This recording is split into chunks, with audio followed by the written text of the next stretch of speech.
Welcome back to DCR Rails. Today we're going to work on the last little bit of my bench work because you got to have a good solid base for this thing, and I'm going to build the layout on top of it. And as I was looking over things, I noticed a couple of things that need some attention. So let's take a quick look at what I'm talking about here.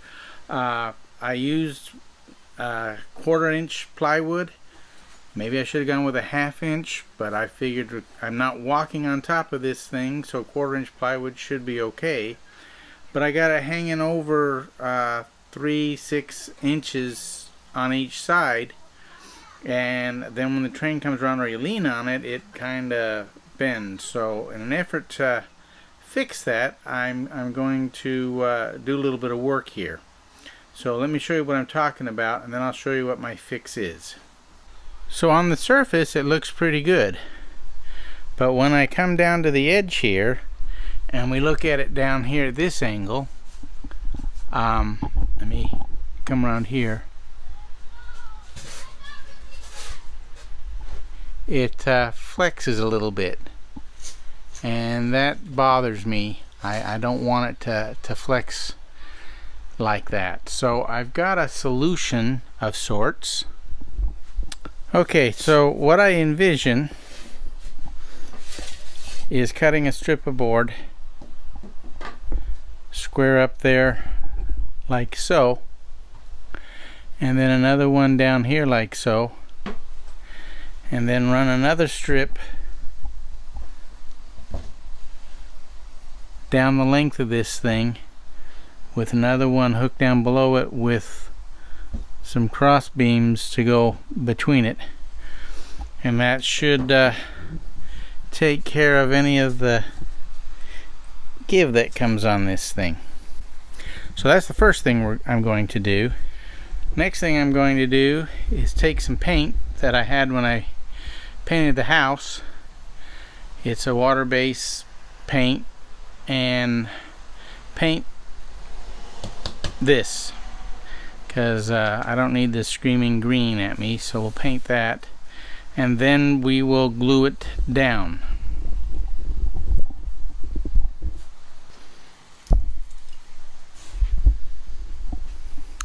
I purchased some construction adhesive.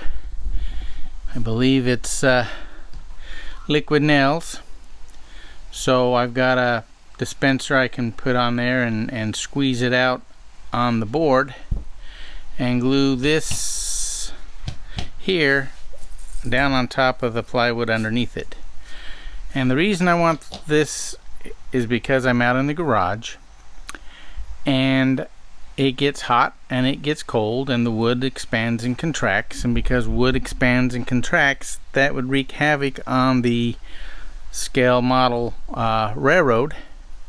So in an effort to keep the stress off the tracks, I want this foam board, this foam here, to be a barrier between the cork board and the railroad and the wood base below it.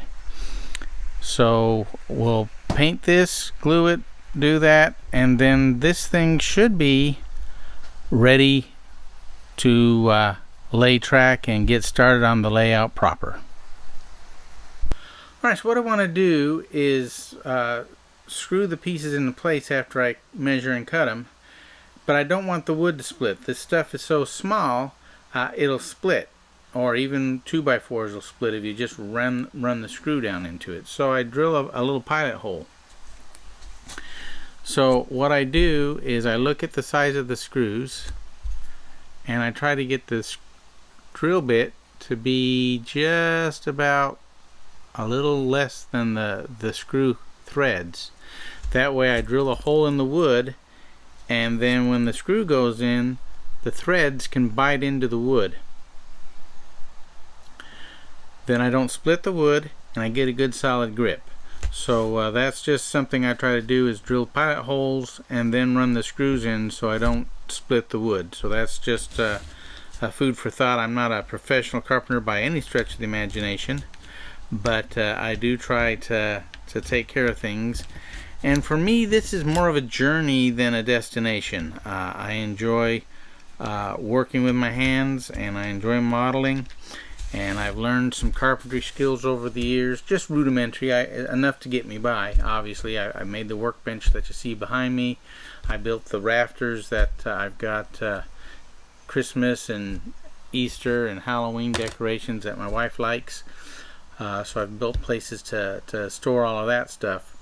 So I enjoy building it. I've enjoyed building the Benchwork, but I am anxious, I'll kid you not, I am anxious to get started with the layout.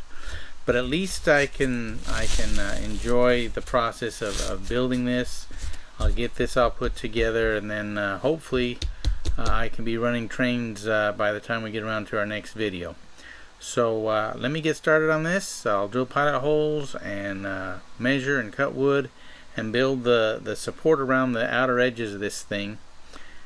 Paint and glue down the foam board, and then we're going to be ready to transfer the track plan to this. I got an idea that I was able to do. I'll show you something here really quick. Let's see. I was able to build the raised section of the layout here. The idea of this is I can get underneath it real easy to run wiring without having to go through 4 inches of foam. So I've got a section of the layout raised, and I had to kind of lay it out to see how it would be. But now I want to lay out the rest of the track plan, so we'll get into that as well. So there's the paint and the wood and the liquid nails and all that. So I've got everything here to get this next phase done and put the finishing touches on the Benchwork so we can start with layout.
Got it finished here.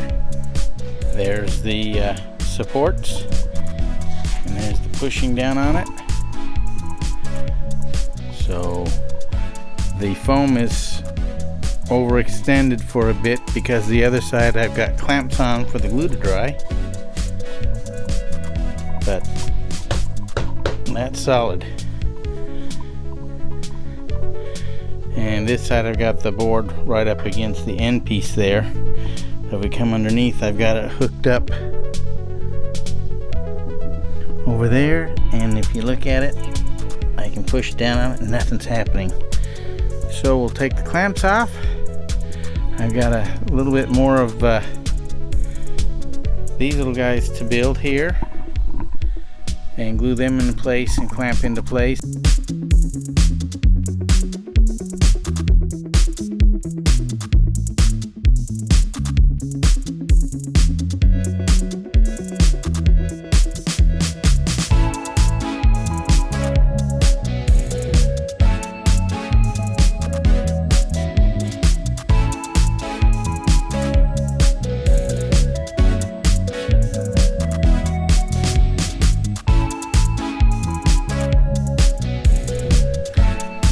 I thought before I started to paint this thing in earnest, I would take this little square piece that's kind of left over that I'm going to cut up and use for different things. I've seen other folks where they've used paint on this foam extrusion or insulation, and it's eaten holes in it and done some bad things. And so I thought, well, before I begin, let's check this out. And fortunately, this paint is not eating into the foam insulation board.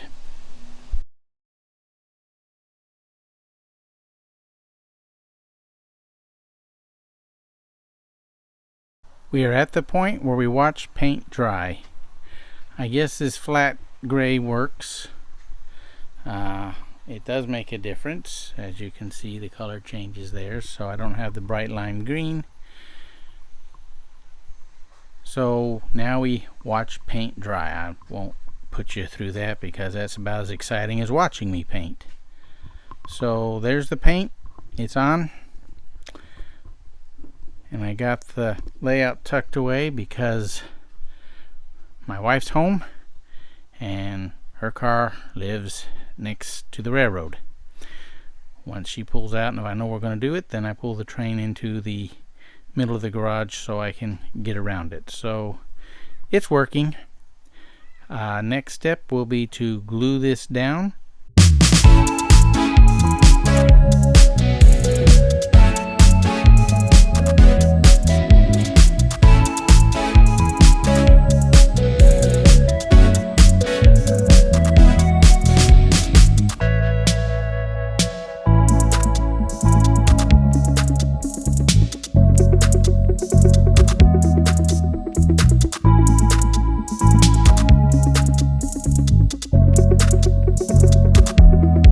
So here's the blank canvas, all set to go. Lay things out, lay the track, and we can get started. But the canvas is ready, and I'd like to show trains running. So I was able to do some video when I was in Oklahoma earlier this year. I was able to stop in at a train store. Model N scale was what they focused in on, and they had a nice demonstration layout. So I'll share the video I took of their trains running until I can get my trains running. Until next time, keep on chugging along and have a good time.